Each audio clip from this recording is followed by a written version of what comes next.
समय की बात है। किसी गांव में एक ब्राह्मण अपने परिवार के साथ रहता था। उनका परिवार में उनकी पत्नी और एक पुत्र था।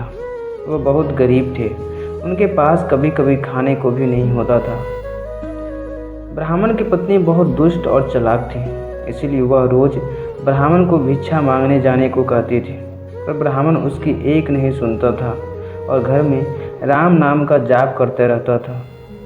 पत्नी के रोज रोज लज्जित करने पर ब्राह्मण एक दिन सुबह सुबह उठा और अपने पोती पतरा लेकर दूसरे गांव में चल दिया। चलते चलते वह घने जंगल में पहुंचा और वहां एक बड़ा सा पीपल के पेड़ के नीचे बैठकर राम नाम का जाप करने लगा।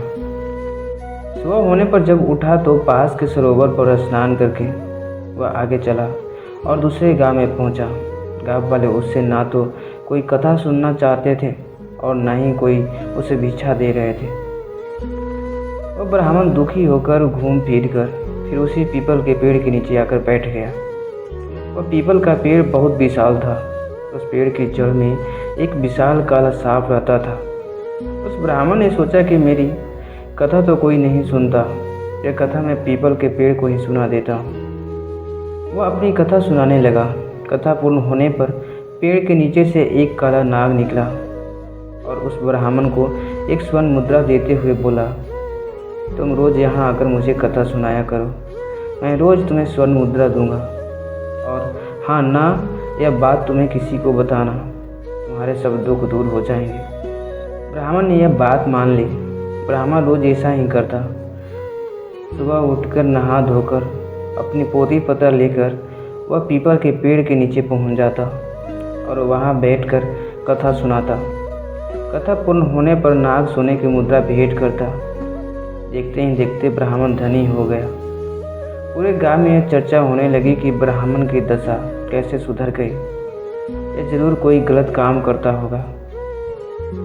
ब्राह्मण को लोगों की बातों से कोई फर्क नहीं पड़ता था। वह नित्य दिन अपना यही कार्य करता रहता था। एक दिन गांव की कुछ औरतें ब्राह्मणी के पास गई और उससे पूछने लगे कि आपके पति इतने धनवान कैसे हो गए, रोज़ कहाँ जाते हैं और रोज़ उनकी कथा कौन सुनता है। औरतों की बात सुनकर ब्राह्मणी के मन में शंका आ गई। उसने एक दिन अपने पति से पूछा कि आप ये धन कहाँ से लाते हैं, मुझे भी बताइए। ब्राह्मण बोला, तुम्हें इससे क्या मतलब है।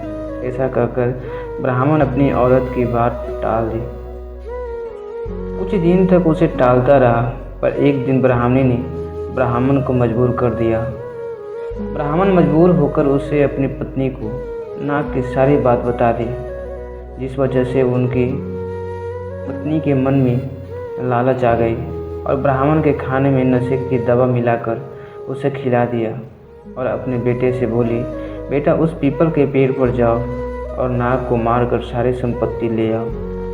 ब्राह्मण का लड़का अपने पिता की पोथी पत्रा लेकर वहाँ गया और पीपल के पेड़ के आगे बैठकर कथा सुनाने लगा। कथा पूरी होने पर वह नाग बाहर आया और उसको स्वर्ण मुद्रा देने लगा। तभी ब्राह्मण के बेटे ने कुल्हाड़ी से नाग पर वार कर दिया, जिससे नाग की पूंछ कट गई और नाग भी पलटकर लड़के के पैर में डस दिया, जिससे लड़के की मौत हो गई। जब ब्राह्मण उठा तो उसने देखा कि उसके पोती पत्रा गायब है। वह समझ गया कि कुछ गड़बड़ है। वह जल्दी से पीपल के पेड़ के पास गया तो देखता है कि उसका लड़का वहाँ मरा पड़ा हुआ है। ब्राह्मण को देखकर नाग बाहर आया और कहा, ब्राह्मण मैंने तुम्हें कहा था इस स्वर्ण मुद्रा की इस बात तुम किसी से नहीं कहोगे और तुमने बता दी। अब तुम यहाँ से चले जाओ, तुम्हें तुम्हारा पुत्र का दुख है और मुझे मेरी पूंछ के कटने का दुख है। मैं तुम्हें श्राप देता हूँ कि तुम्हारी जो संपत्ति मेरे द्वारा बनी थी वह सब नष्ट हो जाएंगी।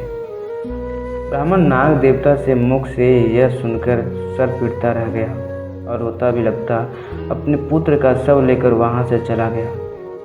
घर जाकर अपनी पत्नी को बोला, देखो तुम्हारे लालच की वजह से हमने अपना इकलौता पुत्र गंवा दिया और हमारी सारी संपत्ति नष्ट हो गई। ब्राह्मणी भी रोती रही। दोस्तों, लालच एक दलदल है जो व्यक्ति को विनाश की ओर अग्रसर कर देता है।